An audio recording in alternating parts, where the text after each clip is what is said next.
What are some of the changes that are needed for the success of this kind of data revolution that you're talking about?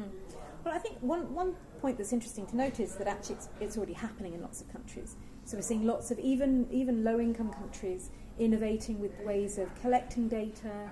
Even the poorest country National Statistic Office is using satellite data as proxy poverty data, for instance. So it is happening, but what's very clear is that you need more investment. It's not a great deal of money, and actually a data revolution will pay for itself. It's about $1 billion a year you'd need to be able to measure the Sustainable Development Goals. McKinsey's has estimated that the Kenyan government alone is saving $1 billion a year, so that's just one country is saving $1 billion a year because it's opened up its procurement systems, so it's saving money, having that kind of transparent procurement. The question is where you spend the money. I think there's 4 key priorities for where the money should be spent.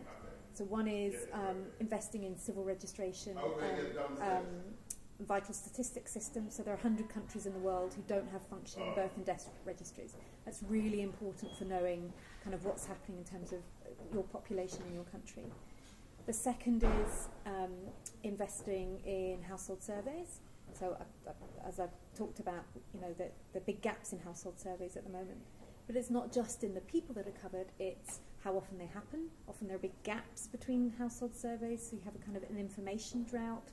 They need to happen almost on a continuous basis. The Indonesian government has a continuous survey system.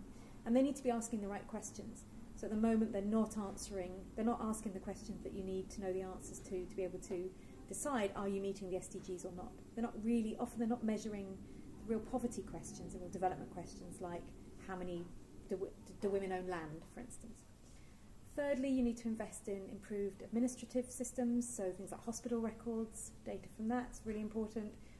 And finally, you need to invest in the national statistics offices themselves. So countries like Mali and Malawi, only 1/5 of staff have any kind of statistical training whatsoever.